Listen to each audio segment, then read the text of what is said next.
हा डॉग काहीतरी घेऊन आला तोंडातून आणि खायला लागला. युजुअली डॉगना काहीतरी टेस्टी भेटलं की ते असं कुठेतरी हाईड होऊन खातात, म्हणजे दुसरा कुत्रा इकडे येऊन भांडण करू नये आणि त्यांचा फूड ओढून घेऊ नये, म्हणून हे असं गुपचूप खातात. मी तिकडे जाऊन बघितलं तर that was a piece of potty. Literally तो पीस ऑफ पॉटी एवढ्या मजबुरीमध्ये खात आहे, कारण सकाळपासून त्याला काहीच खायला मिळालं नसेल.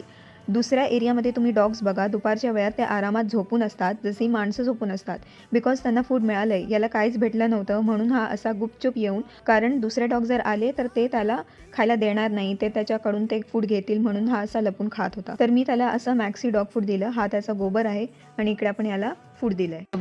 टेल मुवमेंट सुरू झाली आहे. फ्रेंडली आहे, त्याला ट्रस्ट बसला आहे माझ्यावरती आणि तो आता घेणार आहे हा फूड. तुला पण पाहिजे मागच्याला? इकडे ये, इकडे ये, मागचा कुत्रा इकडे ये, इकडे ये. तर तो दुसरा डॉगी पण इकडे येऊन आता खायला लागलाय आणि तिथून येताना मला असं दिसलं की हा ब्लॅकी आहे. त्याला वाटलं की अरे शिट, मी जरा लवकर आलो असतं तर मला पण भेटलं असतं, म्हणून जे काही रिमेनिंग होतं ते हे मी ह्या ब्लॅकीला दिलं आहे. ऑल राइट दोस्तों, ऐसे ही अपना प्यार इन बेजुबानों की तरफ बांटते रहो. दिल को खुश रखो, इनको खुश रखो और रत्नागिरी को बेहतर बनाओ.